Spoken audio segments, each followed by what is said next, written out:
Hello friends, Python के इस session में आपका स्वागत है जिसमें हम एडवांटेजेस पाइथन के क्या क्या है उसकी जानकारी लेने वाले हैं।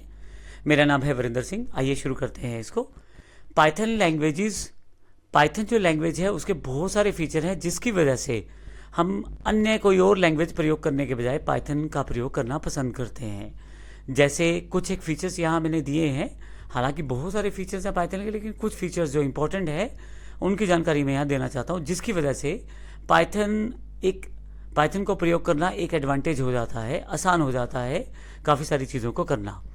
अगर आप पहले से एक्सपीरियंस प्रोग्रामर हैं तो आपको अभी जो फीचर्स मैं बताने वाला हूँ उससे आइडिया हो जाएगा। और यदि आप शुरुआत कर रहे हैं बिल्कुल फ्रेशर के तौर पे, तो यह प्रोग्रामिंग लैंग्वेज आपको बहुत आसान लगने वाली है। अगर आप इसके बजाय C++ या जावा सीखते हैं तो थोड़ा सा वो टिपिकल रहता है, लेकिन यहाँ पाइथन बहुत ही सिंपल लैंग्वेज है सीखने के लिए और उसमें कार्य करने के लिए भी। तो आइए शुरू करते हैं एडवांटेजेस के बारे में।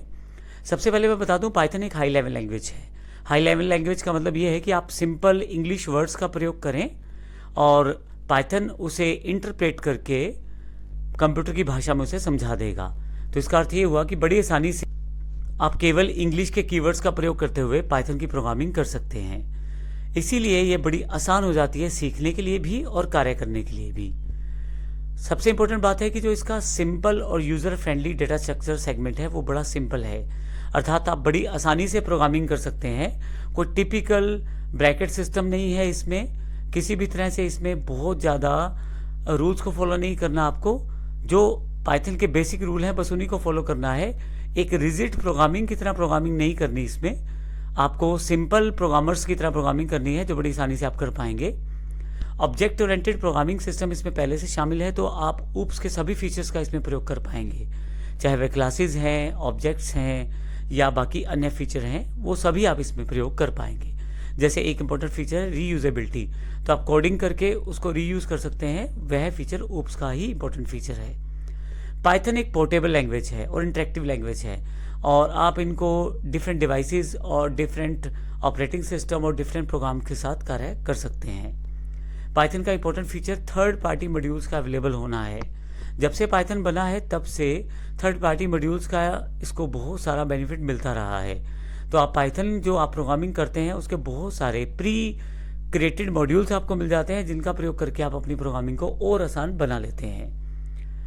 पाइथन का एक इम्पॉर्टेंट पार्ट उसकी एक्सटेंसिव सपोर्ट लाइब्रेरीज भी हैं। पाइथन के बहुत सारे इनबिल्ट फंक्शंस हैं जो उसकी लाइब्रेरीज में इकट्ठे कर दिए गए हैं, जिसका प्रयोग करके आप पहले से बने हुए लाइब्रेरीज और उनके प्रोग्राम से अपनी प्रोग्रामिंग को बड़ी आसानी से कर सकते हैं और कॉम्प्लेक्स से कॉम्प्लेक्स प्रोग्राम को आसानी से बना सकते हैं। पाइथन का इम्पोर्टेंट होने का एक फीचर उसके ऑनलाइन फ्री रिसोर्सेज भी हैं। यह पाइथन एक ओपन सोर्स लैंग्वेज है, तो बहुत सारे डेवलपर्स या बहुत सारी कम्युनिटीज इस पर कार्य करती हैं, जिसकी वजह से आपको पाइथन प्रोग्रामिंग करते समय किसी भी तरह के क्वेश्चन का आंसर पहले से ही मिल जाएगा इनके ओपन प्लेटफॉर्म्स पे। इसके अलावा बहुत सारे प्रोग्रामिंग कोड्स पहले से बने बनाए मिल जाएंगे, बहुत सारे फीचर्स, बहुत सारे एग्जांपल्स मिल जाएंगे, तो आपके लिए पाइथन प्रोग्रामिंग और आसान हो जाती है। इसी वजह से इसका बड़ा एक एडवांटेज भी बन जाता है ऑनलाइन फ्री रिसोर्सेज होना। पाइथन सिंपल है, कोई हार्ड स्ट्रक्चर लैंग्वेज नहीं है, और सबसे इंपॉर्टेंट डायनेमिकली ये टाइप लैंग्वेज है। इसका मतलब ये है जैसे जैसे आप टाइप करेंगे वैसे वैसे आप पाइथन की प्रोग्रामिंग भी करते चले जाएंगे। जिसका एक सिंपल सा एग्जांपल मैं देना चाहता हूँ। यदि आप पहले से C++ या जावा कर चुके हैं तो आपको ध्यान होगा कि आपको लैंग्वेज में डेटा टाइप्स डिफाइन करनी पड़ती हैं और वेरिएबल्स को डिफाइन करना पड़ता है, जबकि पाइथन में जब आप वेरिएबल का नाम लिखते हैं और उसको वैल्यू असाइन करते हैं तो ऑटोमेटिकली वह वहीं पे क्रिएट हो जाता है, और जिस तरह की वैल्यू आप उसे असाइन करते हैं उस तरह की डेटा टाइप का वेरिएबल क्रिएट हो जाता है। पर्टिकुलरली आपको किसी भी डेटा टाइप को मेंशन करने की जरूरत नहीं रहती। डिफ़ॉल्ट पाइथन का स्ट्रक्चर ही कुछ इस तरह का है कि आप जिस तरह की वैल्यू देंगे उस तरह के वेरिएबल को वह खुद ही क्रिएट कर देगा और आप उसका प्रयोग कर सकते हैं। डिफरेंट ऑपरेटिंग सिस्टम पे भी, अक्रॉस ऑपरेटिंग सिस्टम प्रोग्रामिंग के लिए भी आप इसका प्रयोग कर सकते हैं। यानी कि लाइनक्स है या ऑपरेटिंग सिस्टम है, या हम यूनिक्स प्रयोग कर रहे हैं या विंडोज़ का प्रयोग कर रहे हैं या मैक का, वहाँ पे पाइथन प्रोग्रामिंग के द्वारा बनाए गए प्रोग्राम का प्रयोग कर सकते हैं।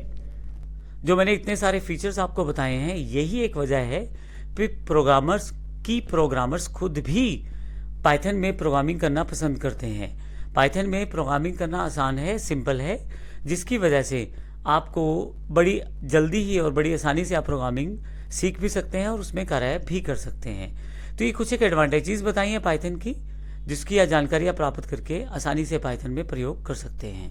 धन्यवाद।